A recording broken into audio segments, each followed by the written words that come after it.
I think failure is an important part of understanding the human condition. I think people need to get to trust you before they're even willing to get to know you, before then they'll buy from you.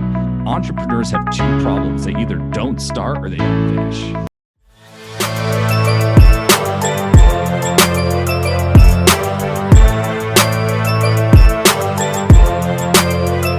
Hey guys, this is Arya, father of 2 girls, 6 dogs, husband to a superwoman, a street car racer turned hotelier, now social media marketer and founder of Internet Moguls.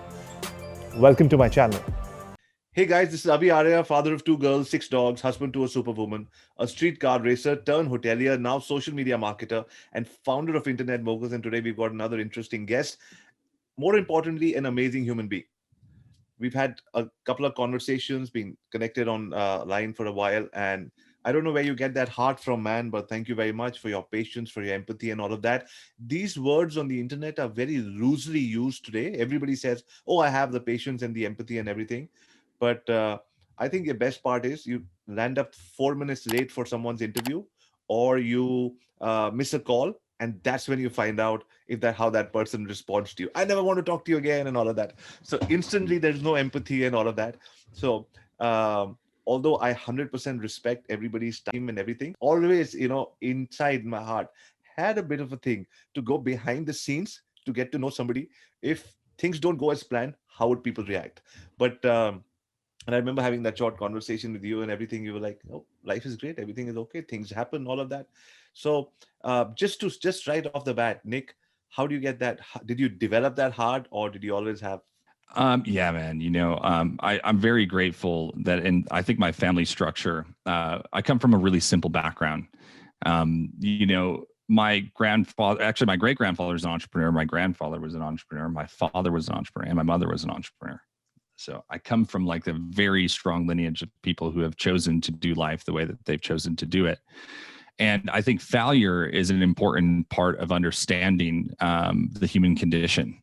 And, my father was a drug dealer from 13 to 30 years old, and then found faith, and his life really transformed and changed for the better. But my father wasn't afraid to tell us his stories of failure. He wasn't afraid to share with the world things that are sometimes seemingly the more difficult things in life. Right. And I think I just continue to lead with that. And I think too that we're born with a certain DNA and function. And part of my heart is to just show up as authentically, or it's kind of buzzy, so let me say it this way, as real and raw as possible, because I think that gives people permission to do the same. So my heart just generally comes from a place of just, wanting to serve and contribute, because that's the way that I believe God created me. So I'm just living out that truth. So you said failure is important. So you're saying failure allows us to be empathetic and see what other people might be going through and have experienced it. So, sometimes you feel God, the universe has given you that so that you can relate better. Yeah, absolutely, man. Absolutely. I think, when people talk about failure, which is something that I do a lot when it comes to entrepreneurship and content creation. And, I like to real time have people involved in my life. And I remember having the conversation with my wife around she's like, man, you're really sharing a lot, and she's like, I'm not quite sure exactly how I feel about that. Right. And I'm like, I totally understand. I said, but when it comes to our mission and the bigger picture, my goal is to unmute entrepreneurs. That's at the center of it. And part of the reason why is because there's been times in my life that I felt muted. I've hosted over 1,000 live events for other people and never got an opportunity one time to speak on a stage when I was doing that 7 years ago. And so I know what it feels like to be in the background with something really special to say, but without permission to do it. So that's where I feel like my heart for entrepreneurs. And when we talk about failure and things that happened in life or in business or whatever it may be, failure is a transparent story that allows us to connect with people on a deeper level. Because a lot of people say, you need people to know, like, and trust you before they'll buy from you. I actually think it's in reverse. I think people need to get to trust you before they're even willing to get to know you, before then they'll buy from you. And the quickest way to dismantle, the wall of projection and what people might assume or think about you is to just be unbelievably honest with them. It's actually rare, which is quite concerning in my opinion. But for someone like me, it creates a very highly winning strategy when it comes to just, allowing people to let me in. Wow. And I love the fact that you're using this in the context of business, because a lot of people are like, business is separate. And my trust and my letting myself being vulnerable is not with my business associates, with my clients.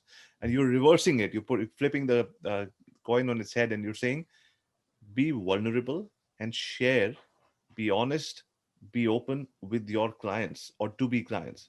And so why have that differentiation between a client and everybody else? So I love that. So just a quick story, Nick, who are you? Where are you from? Tell us a little bit about yourself. Sure, man. Absolutely. Well, I'm a simple kid from New York. I live in Denver, Colorado now in the US. And my story is pretty simple, man. I, grew up with entrepreneurial family. I have always been a gift giver, a go-giver, if you will, in my life. I've always wanted to show up for others and just really help elevate their experience as a person. I failed out of college twice. I ended up graduating later in life, but at 19 years old, I was a 2-time college dropout. I didn't know what I wanted to do with my life. But my explosion in a real way was when I had to drop out of school the second time and call my father and tell him I need to come home. And it was a bit of a prodigal son moment. And my father said, "It's all good, man. Come on back. And, let's figure this out together." And the explosion led to a place that really changed my life, which was service. When I didn't know what to do, I served. And that has always shown up in my life in the most powerful way that, wherever there's challenge, there's opportunity. So when I see challenge in the form of business or life and I don't know what to do, I ask how I can serve. And that has been really the core thesis of everything that I've done in entrepreneurship and in business. And yeah, man. So the new normal for me is just being a person of generosity, helping other entrepreneurs unmute themselves. 10-Year Brands is really the behind the scenes of a business and an agency that I own. And that's what we do every single day is we help entrepreneurs create daily content in less than an hour a month of their time. And it's $1,000 a month. And it's crazy how just breaking down that barrier, we help them with so much more than just content creation. We give them permission to go give the world their greatest gift. And that's how it's shown up in my life now. So that's a lot of fun. I do a lot of coaching and that kind of stuff, but mostly I just do that because I just want to give and contribute and connect with others. It's big to my personal alignment. So that's what I do. Yeah, had a lot of fun, worked with a lot of really big companies early on in my career, helped a lot of people make a lot of money. But at the end of the day, they were people who I felt like were doing something good in the world. And that's been a lot of fun. So yeah, man. So that's my story. And yeah, starting up a podcast, Mentoring Millions, which is going to be launching this spring, and just having a lot of fun living life with my 3, almost 4 now kiddos, 3 Nice. girls and 1 boy. So yeah, man. That is fantastic. I love a big family. I'm all about big families. And no dogs yet? Oh, I got a dog, man. I got a bulldog, a little English bulldog. Coco, nice. She's super sweet, and our kiddos love her. Yeah.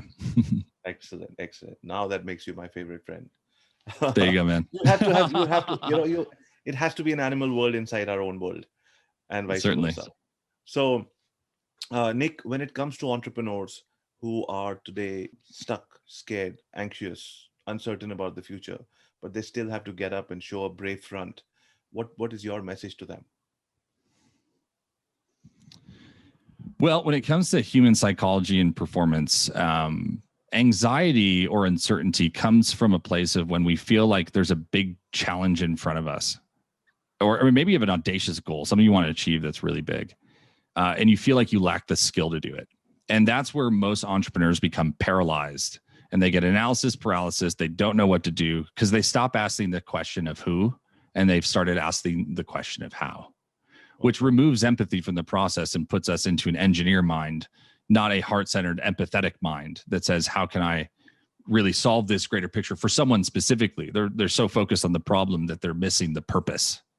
So what I help entrepreneurs do who are uncertain, who feel like they have a big challenge and not a lot of skill in order to achieve it, is I collapse the gap by doing 2 things. Number 1, I help them get excited again. I help them dream about the possibilities, which is the who, getting them recentered, refocused on who's life they're going to change, on who they want to collaborate with, on, who they're going to connect with, what podcast they're going to be on, right? I get it really restructured back into the people side. And then when it comes to, the how side, I increase their level of belief. The number one issue that entrepreneurs struggle with is trusting themselves. Wow. And trusting yourself, the foundation of that is your belief. Now, I'm so gracious and so grateful in my approach because I know that there's something rather divine that's behind me. So my trust, my hope, my belief is in something greater, that I believe that I have a mandate. I'm here on purpose, right? Like, it's not an accident that I'm here. I'm here to do something very, very specific. And so that allows me to have a different level of audacious faith when it comes to belief. But you don't have to share my belief system, but you need to believe in something greater. And that is in and of yourself as an entrepreneur and what you're called to do. But secondarily, it has to do with who's got your back.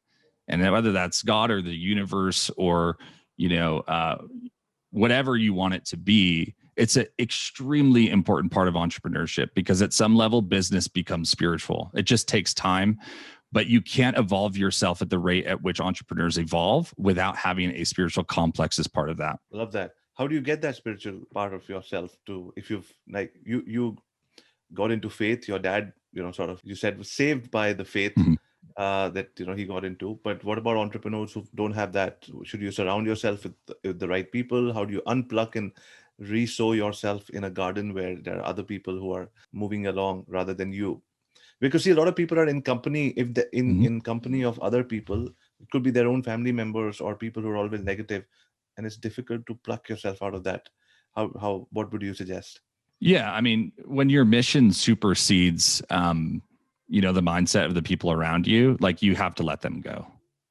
I've done that in several different parts of my life. That's why, my whole family lives back east in New York and I live here. It's intentional, because my mission, my mandate, which is my God handwritten instruction that I feel that God has given me a very specific assignment to do. No one can get in the way of that. I don't care who they are. So there's a level of belief there that's extremely strong in what I feel like I'm supposed to be doing. And there's no 3D human who can get in the way of that. And I have to protect it. I have to protect the gift. So that's that. The secondary part on, like, how do you achieve a higher level of awareness when it comes to spirituality? I think it's just by asking better questions. It's allowing yourself to go to layers. Most people who are unwilling to tap into spirituality is because they've had a bad experience with it. Yep, right. Me too. Right. I spent 7 years as a pastor, as a minister of a specific book of gospel, and then ran from it for the next 7 years after. So, like, I just don't judge myself based on where I'm at. I understand that my source is of love and compassion, in a deeper sense of, like, there are things in my life as a human that I'm going to go through and not understand. My responsibility is to find the source. So that's the 3-step process, is like awareness. Increasing awareness has to do with asking better questions, and also being more introspective and compassionately curious about the world that you live in and the way that you do life. The second step is responsibility. You ask yourself the question, what is my responsibility with this increased level of awareness? Then you use your mouth and you communicate, because when you have to communicate something, it forces you to formulate the big idea. And even if it's not fully developed, you're getting closer. And so that's the fun part about communication. So it's active listening on the front end, intuitively, like to your heart, to your body, being expressive, of tapping into a different frequency. And then on the tail end, it's actually broadcasting that information. Nice. So, I love when you said that you believe in the universe and God has a written plan for you. I believe that, because when I see you speak, when I hear you speak, you connect from the heart. And just maybe 7 years of, being close to the church made you a better speaker. And now in your entrepreneurship journey, you're using your speaking skill to be able to connect with more people. So everything has a plan. Like Steve Jobs said, the dots connect only when you look back. When you're moving ahead in life, That's right. It sometimes easy. Love that.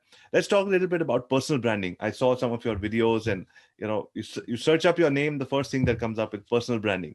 So tell us about your take on personal branding. A lot of people like to hide behind the logo. What's your take on that? Yeah, man, absolutely. I think here's the bottom line. The future of business is centered on human connection, and it's centered on essentially authenticity is the best way to describe it. People buy from people. Like, they don't buy from companies. They're not buying products and services. They're buying from people that they trust. They're willing to get to know and have a human experience with and develop a level of affinity. If you go to purchase a car, they should spend the first 10 to 20 minutes like getting to know you as a human being, and not just say, "Oh, let me tell you all the features of this vehicle and why it's so great." Nobody cares. They can buy from anybody, but you need to make it about the reason why they're going to buy from you. And that has a lot more to do with building relationships. So relationship and connection are the future of business, undoubtedly 100%. And, here's the spit test. If 50% of the people like you in the United States, you can become president. They like you, and they're getting hired by the corporation, if you will. So the idea on that is like they're casting a vote for an individual with a belief system, with a policy procedure, whatever. But a lot of people don't even know the policies. They just will care about the individual and, if they're red or blue. So at the end of the day, that's the unique factor around it. And personal branding is, like I said, it's the future of how the future's already here, but it's on how all things will work in the future. I'm actually concerned the government will regulate personal brands at some point, let's say 5 to 10 years, because it's going to be so incredibly disruptive to the status quo of corporate America. At the core thesis of personal branding, the questions you should ask yourself, what is personal branding? It's your story, it's your energy, and it's your magic. And your magic is essentially your unfair advantage, the thing that makes you so much different than everybody else in the world. And if you can define those things, I think it separates you from the pack and allows you to be the number one person in your audience, whatever your audience might be, that people will follow and want to connect with in a greater way. Lovely. I just love that when you said they might just regulate it. It makes me want to do it even more now. Absolutely. Tell us about your agency and your service. Where are entrepreneurs in their life and business journey when you find them, and what's the transformation your agency gets them through? Yeah, man. Great question. So the reason why we started the agency, like I said, was because it was on the core thesis. I needed to solve the problem for myself first. And my sister actually used to work for Gary Vee. So for those of you who are part of Vayner Nation or love Gary Vee, you'll appreciate that. Yeah, right. It's awesome. So she used to work for Gary. And so we got a lot of insight. I got a lot of insight early on, like 2017, 18, 19, around unique processes they weren't releasing to everybody. What my sister's name? Yeah. Nadine. Yeah. So she worked with Gary, and I mean, a lot of fun, a lot of strategy, a lot of deeper understanding when it comes to, this whole idea of personal branding that we saw Gary doing, but a lot of people didn't understand behind the scenes, like how he was doing it. And since he's released a lot of information about it, but I built a process in 2019 that was similar to his Team Gary Vee approach, and just kind of kept it as an ace in my back pocket. I didn't feel like it was time to release it. I was also going through an agency split with a previous agency that I had. And so, I was kind of like, this will be a great idea one day. And then, with COVID, when that hit in March of 2020, I lost over $500,000 in 2 days from my coaching business. And then also from the agency, the partner split. I just kind of grabbed my favorite clients, and that was the decision between me and my partner. And then he took the rest of the clients, and they were elective practitioners. So you can think about elective practitioners were shut down for a minimum of 60 days. Yeah. And it went in the maximum about 120 days. And I had a coaching business that was predicated on live events. So I went from like 50, 60K a month. So it was actually like over $500,000 to 4K a month. Wow.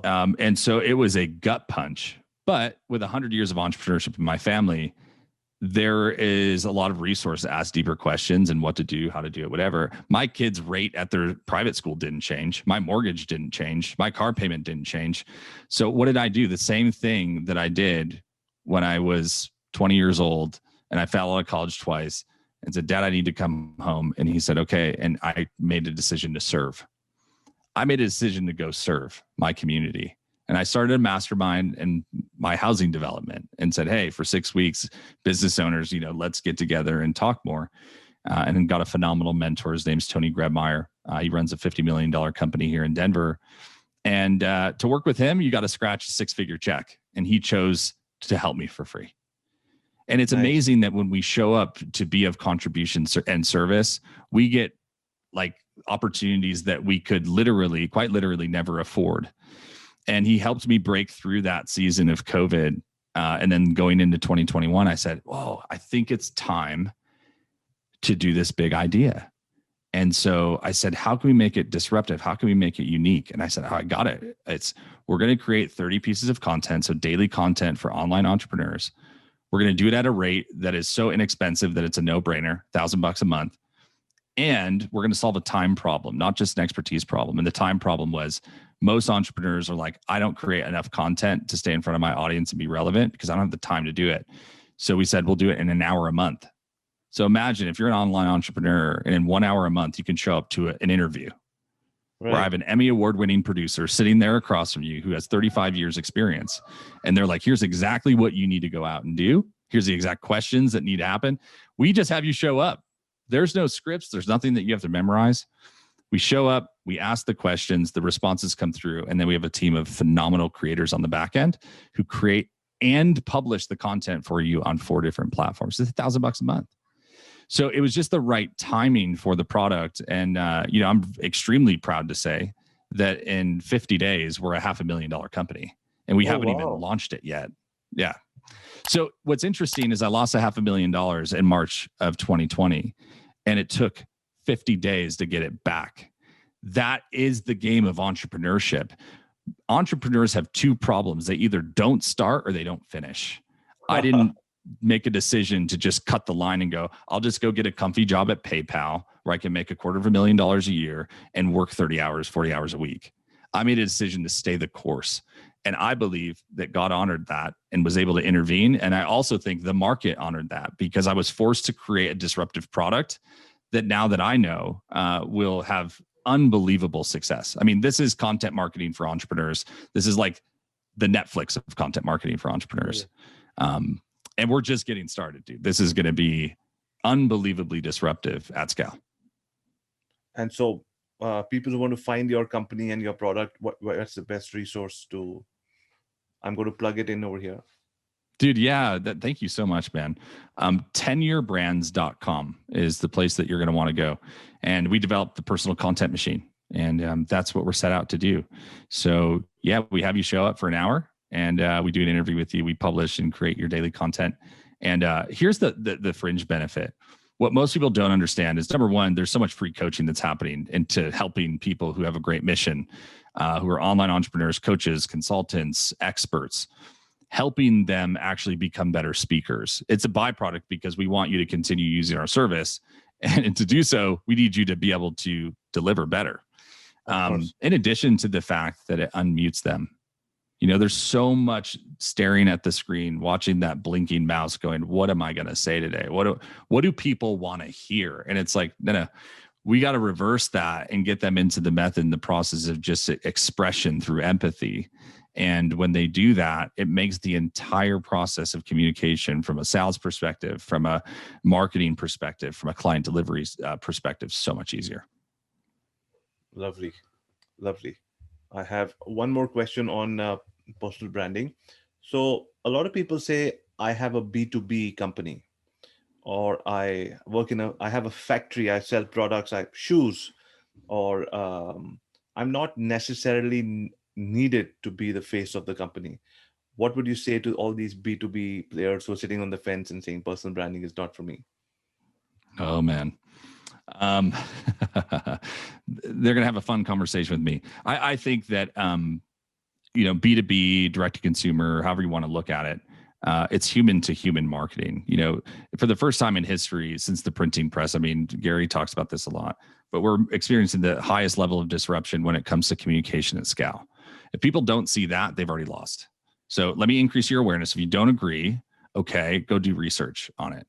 Go look at the numbers. Go watch how if someone watches one video of yours, you increase the chances of them purchasing by 94%. So the math and the data doesn't lie. And that is also a part of business. It's spiritual and it's math. At some point, that's just what it's deducted to. So, so for someone who's in B2B, who's doubting the process of like human connection or personal branding, you have to understand that at the highest level, all of communication is two-way. Look at Elon. I mean, he has 4 letters in one name, and he has a personal brand, and yet he also has thriving businesses, but he doesn't hide behind the logo. He has a star quality to him that's incredibly unique. Or Steve Jobs.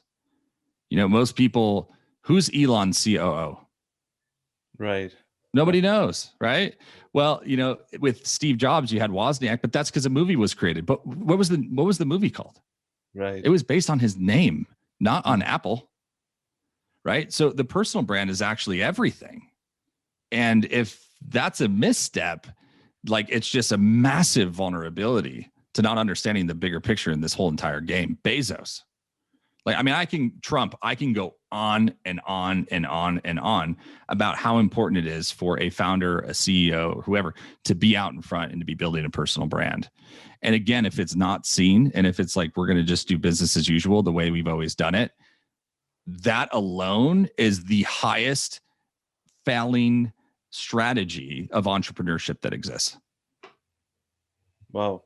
So it's highest on the list of what not to do. It's number one on the list of what not to do is personal branding. And the thesis that's number one is we're going to continue to do what we've always done. Interesting. The market's too disruptive. Yeah. I'd like to shift the gears a little bit. And can you tell us a little bit about how you set up this amazing studio? I like the DSLR camera. I like the Shure mic. Can you just give our audience a little bit of a rundown on how this studio works? Yeah, man, absolutely. So I've done over 500 Zoom calls in the last 12 months. So it's pretty wild, like looking at, hey, you know, how you do one thing is how you do everything. So if I'm running tenure, which is based on a long-term relationship, that's what tenure means, right? So if it's based on that and it has to do with quality and consistency, you know, I just feel like, yeah, again, how you do one thing is how you do everything. So I have a mirrorless DSLR. It's set up on a little tripod on my desk. I have an Atomos on top so I can record my own visuals to increase the quality of it. So it's like its own SSD drive with a monitor. And then, the Shure mic, when Shure came out, the SMB7 is the most popular, you know, podcasting mic that's out there.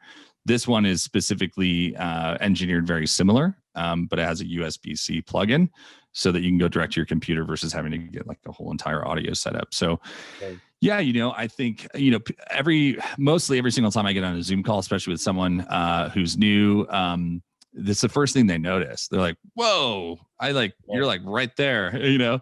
And they're like, wait, is this like a video or are you actually there? You know? I know. So yeah, the gear that I use, it's a Sony a6000, which is a mirrorless DSLR.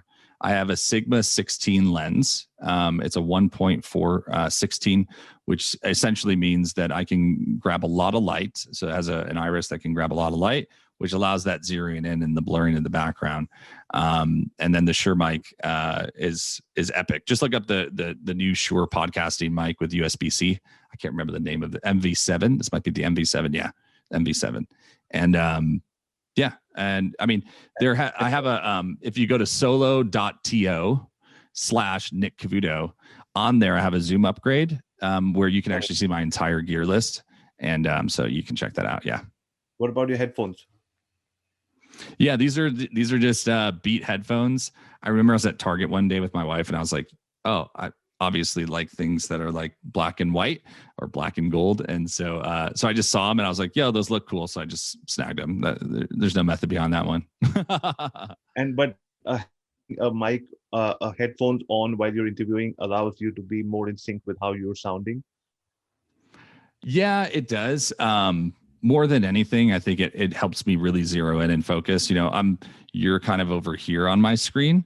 So when I'm blocking out the noise, I can hear only you, which helps me feel like I can just stare right into the targeted that lens right into the middle of it without having to vary, because I can still like hear you and it noise cancels everything else out. So it definitely helps me with focus. No question.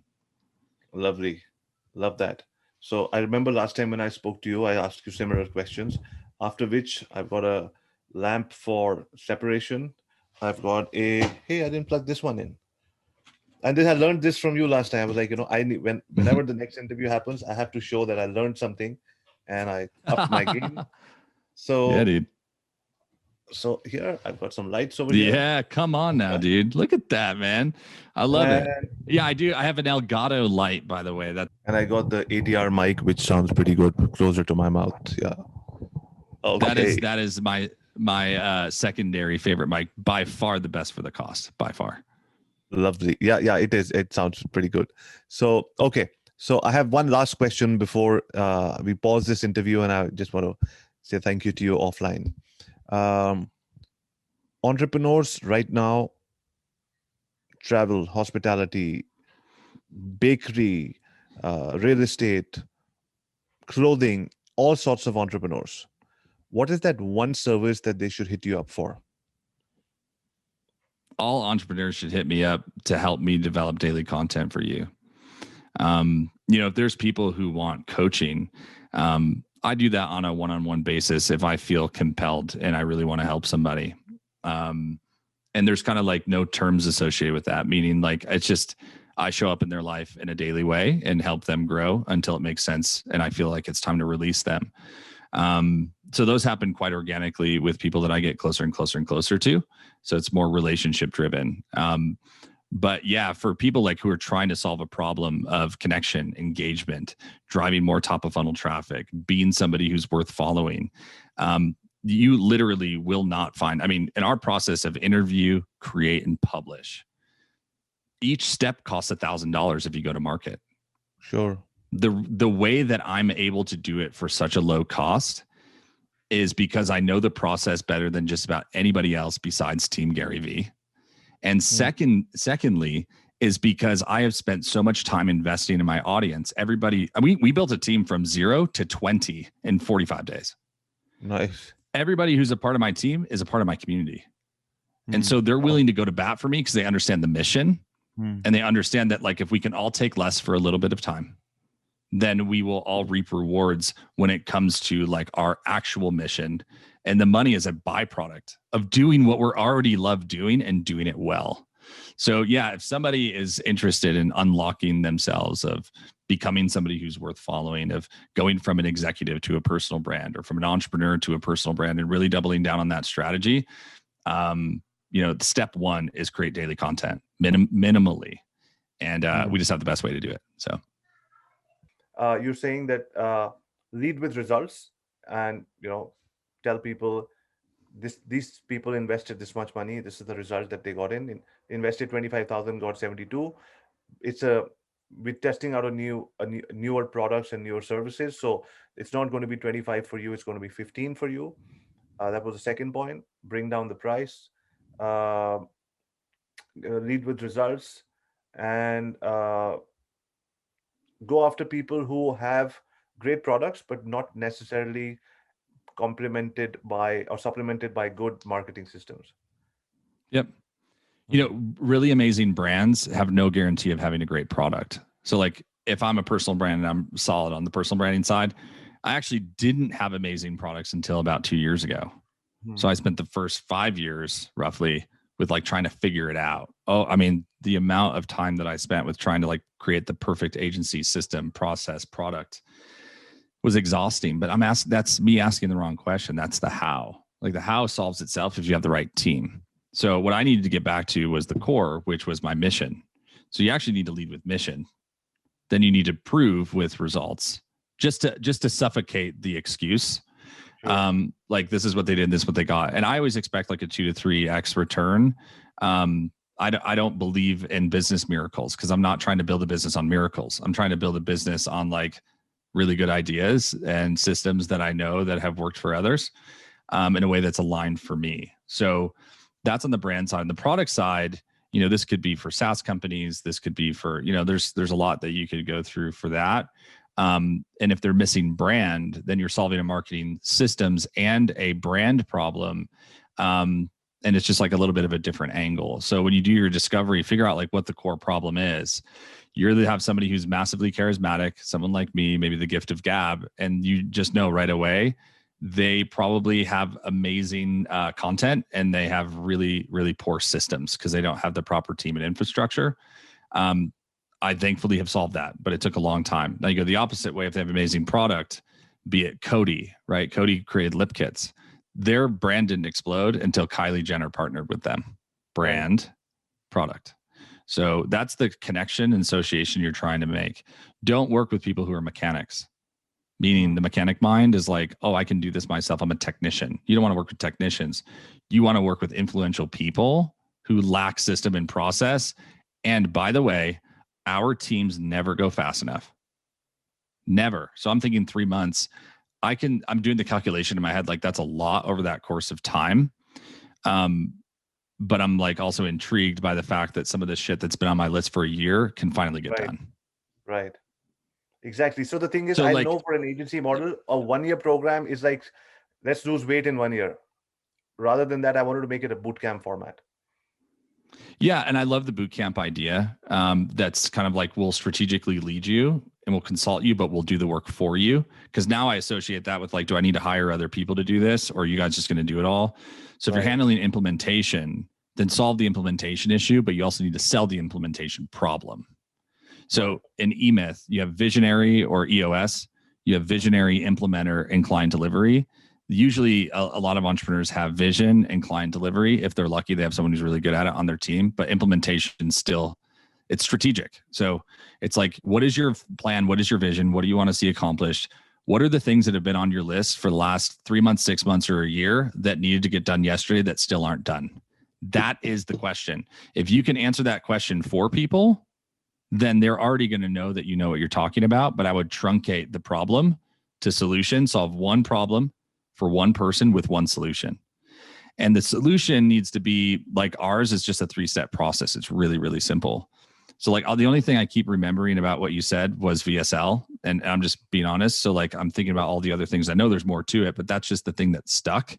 And I kind of have a bad relationship with VSLs because I invested $40,000 to get something like you're talking about done last year. And it was a complete bust. Didn't fucking work for shit. So the unique thing is like, we'll slow walk you through the process. What I want to have undoubtedly is a lead generation and sales process that is fully automated, that has my voice. Right. You know, that's what I really want. I want people to buy into the big idea of what I'm doing. And I want a team that can do it fast and the right way. That I don't have to go redo it again. But that's the actual problem, is like, you're solving the pain points for the entrepreneur is the checklist, like the things they've wanted to do forever that they just have not been able to get done. And they're frustrated about that, and they will pay to solve that problem, by the way, just to have the problem gone. It's literally has nothing to do with results. The secondary thing that you're solving is, you know, you have to empower something that is rather evergreen.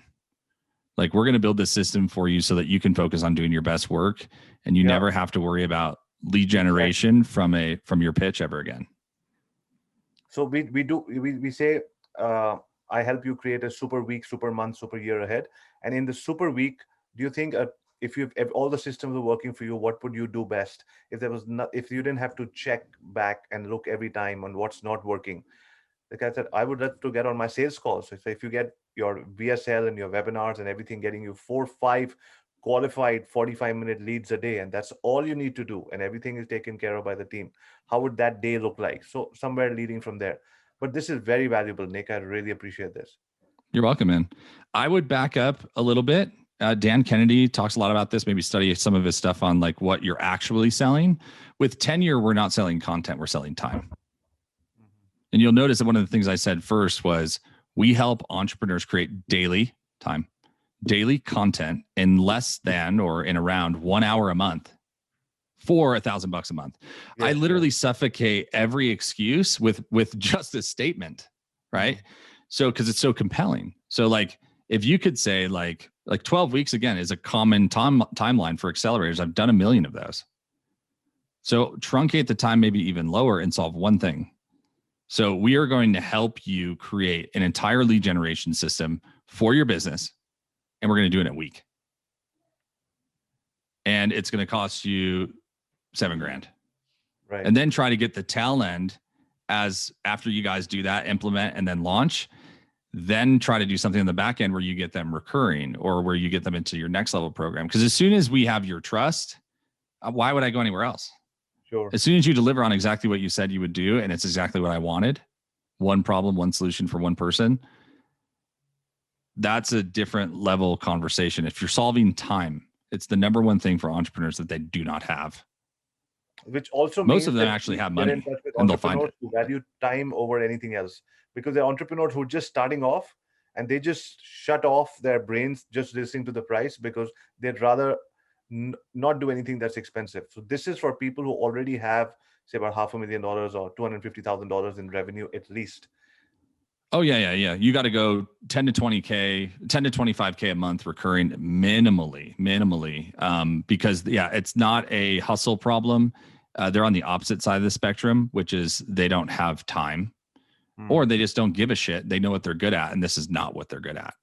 Like, I'm a great brand marketer. I suck at direct response. I suck at making offers because I just want to like contribute. I don't want to tell people to buy my shit. I have a long-term strategy, which is to give. Thank you, economy, which creates short-term opportunity for me. Then people want to work with me. So like, but the problem is like, I don't have the infrastructure behind Nick the Tornado that's going to actually go capitalize on the revenue that's sitting right there. And it's not, I'm not receiving it because I haven't asked for it.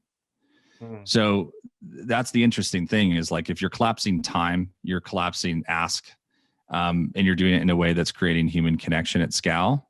Like, those are all verbiage and terms and kind of big ideas that like I would attach to and going like, yeah, that would make me really intrigued to work with you guys. But I think you need to create a shorter win for your products. I think you're like, we can create this complex thing in a week. Got it. And if that goes well, we have 1 million other things that we can do for you. But I know that this is the one problem that most people in your situation have. And that level of audacity and knowing will also allow you to charge high ticket 5 to 7K for a week, which is way more profitable than what you're doing on a monthly scale. Because you might be able to, like, that's my thing. Someone was like, well, why don't you just charge $3,000 a month? Because people will pay that. I'm like, because that will fuck up the entire system. Like, we're selling 2, 3, 4, 5 of these a day. Wow. So our pool is just so much larger. So yeah, I mean, we'll be $1 million business by April, and we started at the first of the year. So anyway. Wow.